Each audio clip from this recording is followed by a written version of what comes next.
Want to start off with just a couple of interesting results from the latest human capital report from Deloitte. One of the results there, surveying many recruiters, they reported that 81% of them reported that they believe their organization's recruitment processes are standard or below standard. And secondly, 6% believed they had best-in-class processes and technology when rating their recruitment functions. And I believe this shows that this topic today is quite relevant. A couple of trends we in Mojob are seeing when we are talking to recruiters out there today. There is definitely a very much focus on the candidate experience. For many industries today, the table has turned. They now need to go out and hunt for top talent, and then the candidate experience becomes really important. And in relation to that, we see that there is increased readiness for automation among recruiters to automate more parts, at least more parts of the recruitment process. Also, one big reason for that is companies also are seeing stretched resources for doing recruitment tasks. And again, on top of that, there's an increased awareness on what AI can offer in the recruitment space to create more effective recruitment processes. What I can say now is that we have already decided to do our next webinar on this topic to dig deeper into that and invite some interesting guests. I'll stop there for now and provide Helen with the control now to talk about being unbiased in recruitment processes.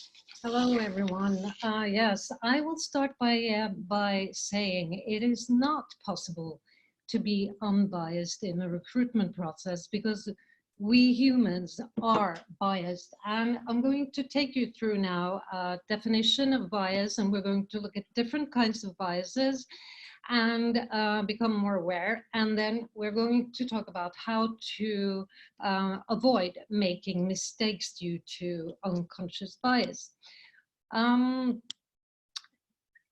So when you look at this picture, you will quite fast make up your mind, and you probably will see a woman's silhouette on the right-hand side and a man on the left-hand side. This is just an example of how we make really quick judgments without thinking. And we might be right, it might be a woman on the right-hand side, but it may also be a man with a ponytail, and the left person might be a woman who has masculine traits.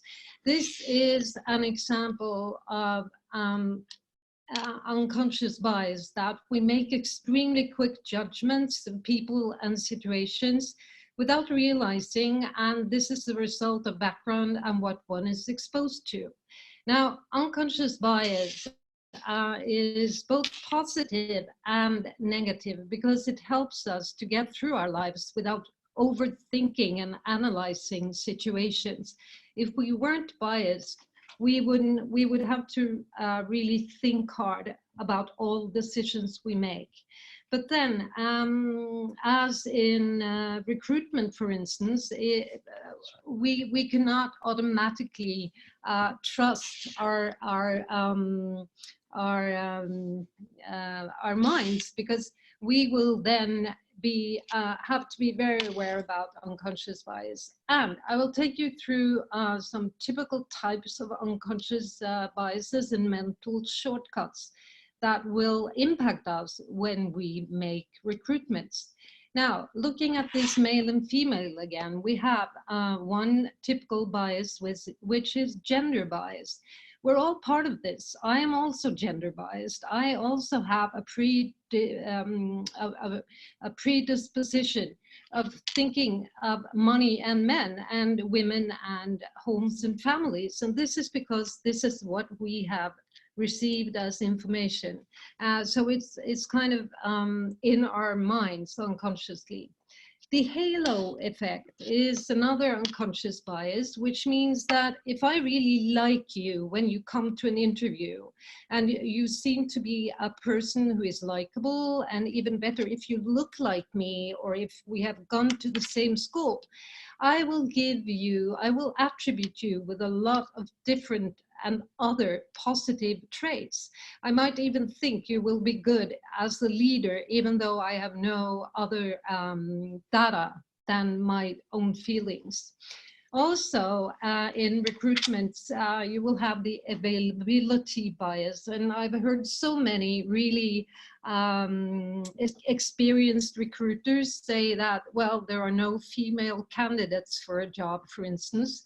And this is a typical example of we use the information we have available. We don't look for information other places. We just do as we have always done. And that means that experience might work against us when it comes to unconscious bias.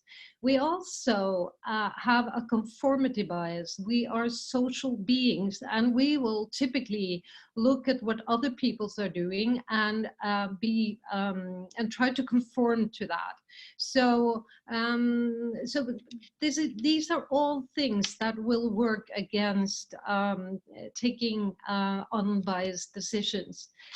So what do we do about that? I think the first thing to do is to uncover your own unconscious biases. I've done so myself, and you see here you can take the implicit test at Harvard, which is so far the best tool to uncover your unconscious bias. Me myself, I thought I was really open-minded. I thought I would treat white people and colored people the same, but actually I found out that I have a strong bias towards white people.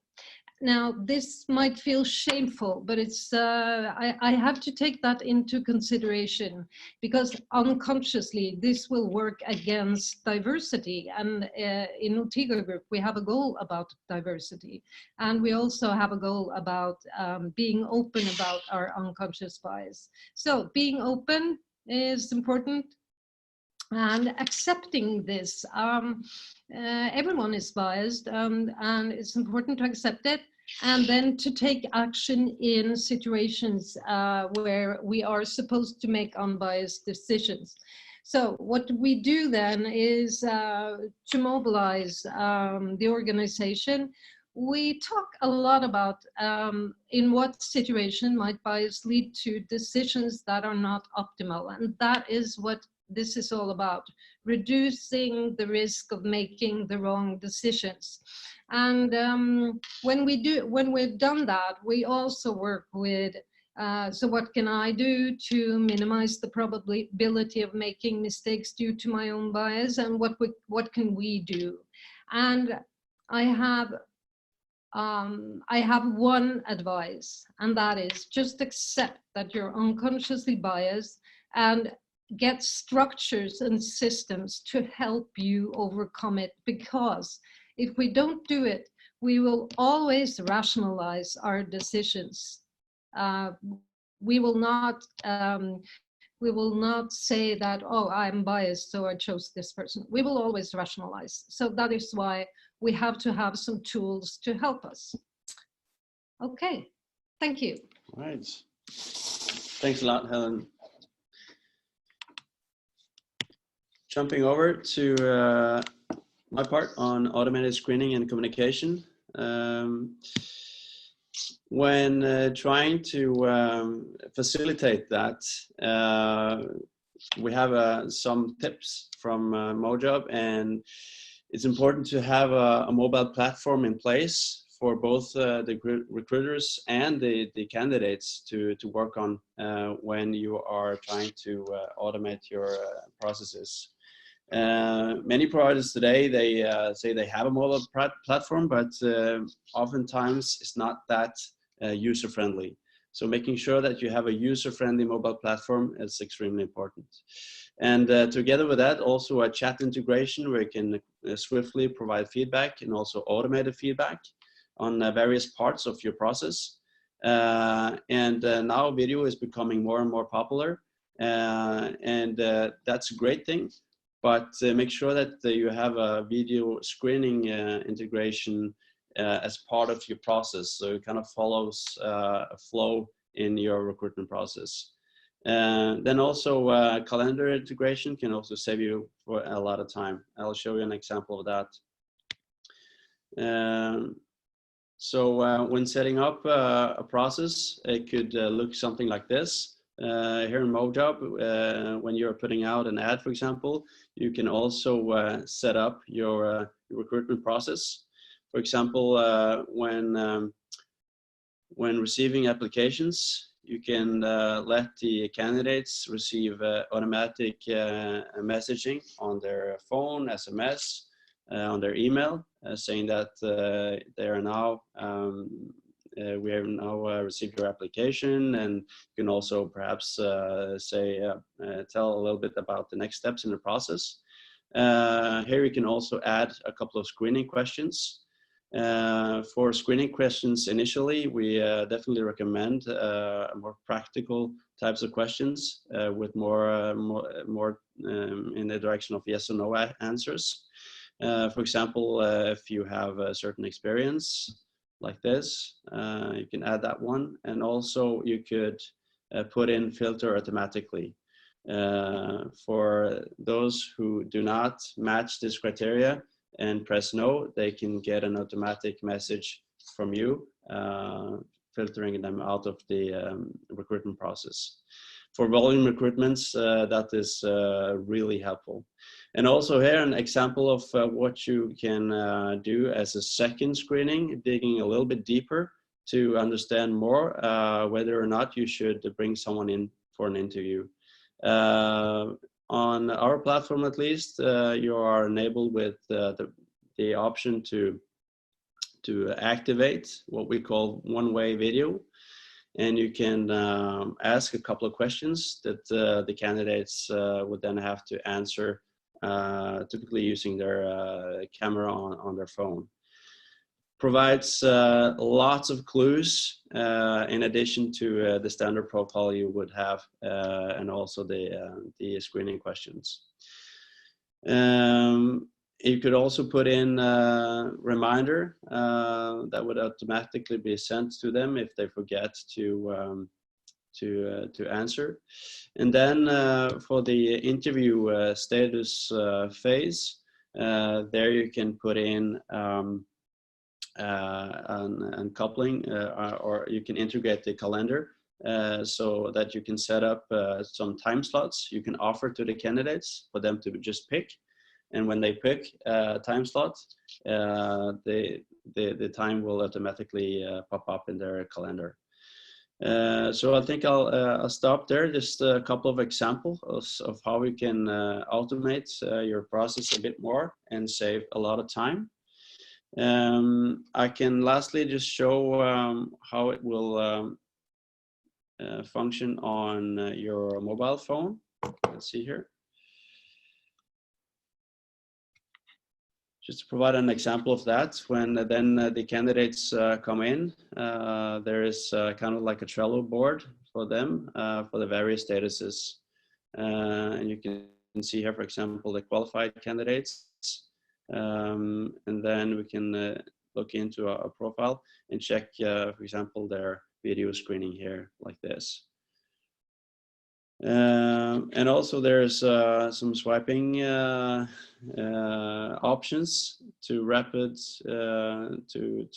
rapidly move them into the next stage in the process, with also automatic messaging that is made upfront in the recruitment process.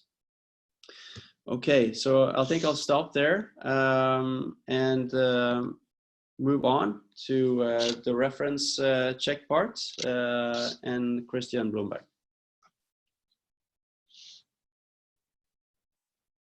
Thank you, Paul. I need to share my screen, so I can't do that right now.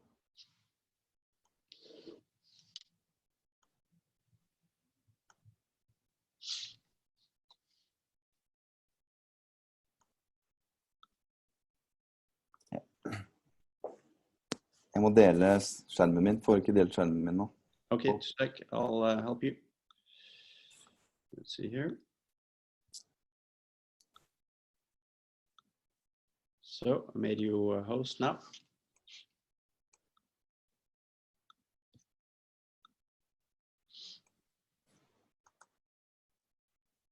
Yes, thank you, Paul.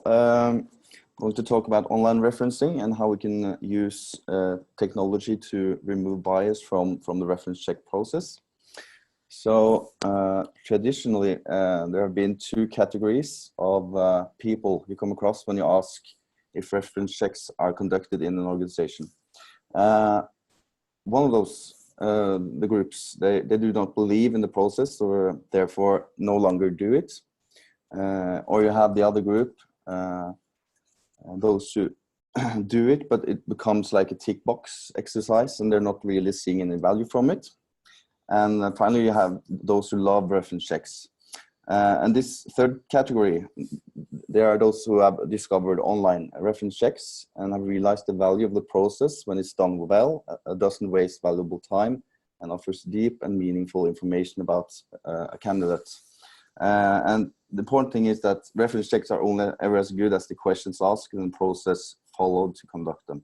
So I'm also going to talk a bit about what's the risks or issues with phone-based referencing.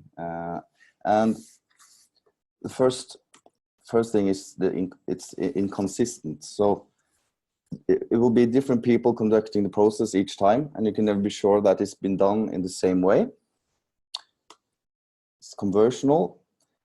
This can lead to issues of potentially discriminatory questions being asked, as well as the person conducting the reference, leading the reference provider to answer what they want to hear, not what's the truth, you know. It could often be rushed. When you catch someone on the phone during their workday or going to kindergarten or whatever, you can never be sure that you will gather any useful responses from them, as they're usually distracted and wanting to get back to their work or pick up their baby or whatever.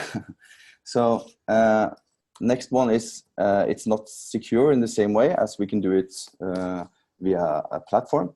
When a reference, for example, are conducted by phone, the response is stored in a spreadsheet. Both of these common practices lack the data security expected in today's market with GDPR and so on.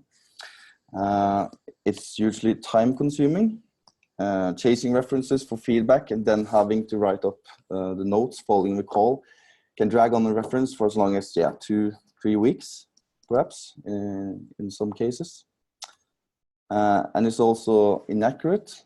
When you do notes made during a reference call, sometimes you have to type it up later, and then there's a low chance that what you actually that's what the reference actually said is what actually will be recorded and stored. So these are some issues and problems with phone-based reference checking.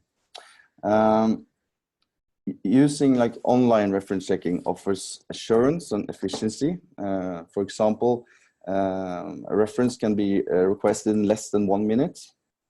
The automated system takes care of following up the candidate and the reference when required to ensure there's minimal delays in the process. All data is securely collected and stored in line with local data privacy regulations. And questions asked are consistent and compliant, and that's every time. Feedback is provided to the employer and in exactly the way it's given by the reference. So it's no room for misinterpretation. Generally, more feedback is provided by the reference, as they're always able to offer more detail in their written responses, and they can also answer whenever they want to. They can set time to think thoroughly through their answers to the questions. Another thing is that overseas references can be conducted without the need for any early morning or late night calls. So if you are recruiting overseas with different time zone, technology and online reference checking could be a very valuable tool.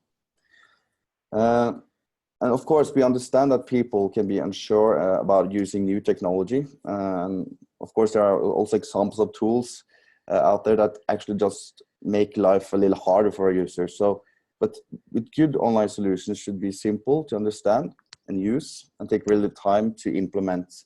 We proud ourselves at the Xref how easy it is to use and how quickly we can get people up and running on the platform. So it could take like 24 hours max to get started. And finally, we have launched a new version called Xref Lite, and it's possible to try it out on our website actually, and it's totally free. We'll get 1 credit, and that's one user and one process you can test. So yeah, that's it for me.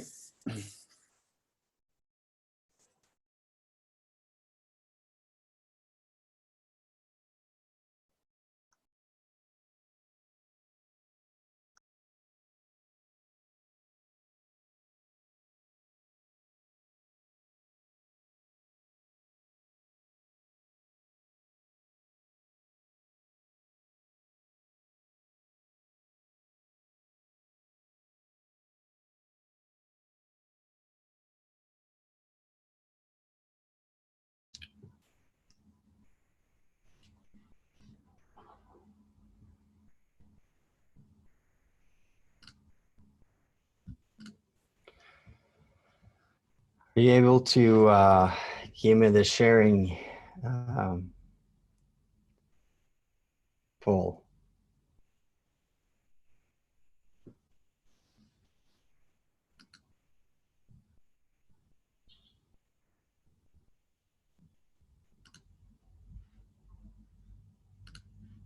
Perfect.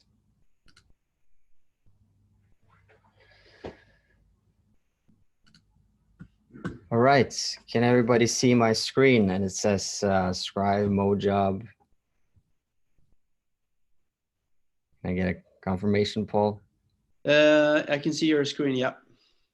Perfect. So hi everyone, my name is Robert and I work as a consultant for Scrive. If you're unfamiliar with Scrive, we are known as e-signing solution, but we are also a leader in the authentication and managed space, which means in short terms, bank ID and contract lifecycle management. Today, I have been given the pleasure to show you how you can automate onboarding, but most importantly, how you can digitalize document workflows. So how can an e-signing platform bring value in an HR process? Well, let's keep this nice and simple. Let's upload an employee agreement to Scrive.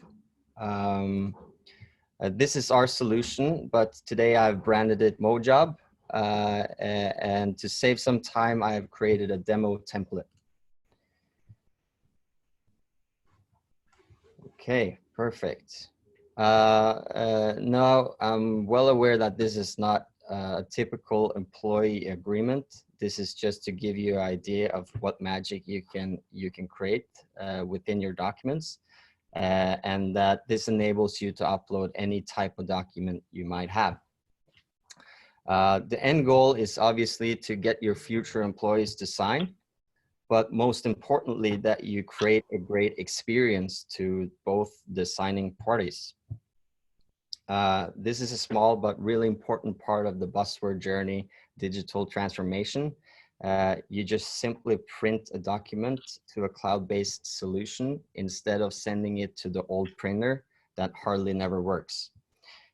Something to think about if you are looking at implementing eSign is to let it become an integrated part of your system. Now, what do we mean when we say integrate? We like to emphasize that some may understand that question differently. If you're going to integrate an e-signing solution with your system, it should be able to extract data you possess and automatically upload it to your contracts. So try to avoid adding any another system if you can. So here I have a pre-filled some information about the employee. I have dragged and dropped some custom tags, and for me, right now, it looks like everything checks out. So I'm gonna, as the recruitment manager today, I'm gonna go ahead and start the signing process. Now, Robert will get an email with the invitation to sign. Let's see. And here we're going to click into the documents. I'm experiencing some delay in my Wi-Fi today. Okay, so here we're in the document. So this is the employee view of the documents, and I think I'm just gonna go right ahead and sign this because I love signing stuff and I like how this process looks. So I'm gonna make a little signature right here. Now, what happens when you sign the document is that it's hashed with a transaction key, which is published in our blockchain, which ensures the integrity of the document for the entirety of time, which is pretty cool.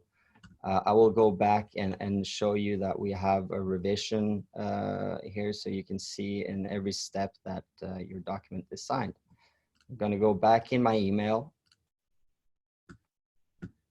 Let's find the document so you can see the hash down here on the transaction. So there you have it. One way on how you can automate onboarding with e-signing. I hope it brought some value, and thank you, Mojob, for having me on this call. Awesome, thank you. All right, we are running out of time here, and I will just share my desktop again here. So I think we would just have to end this webinar now. It's important for us to keep it to try to keep it to 30 minutes in a busy work life. And sorry about little time for Q&A, but I will make sure to send the slides to all of you guys with contact information to our great guests. And of course, I guess you will be available to take the dialogue further. And thank you everyone for participating here. I hope it was helpful and insightful, and I wish everyone a great day. All right. Bye-bye.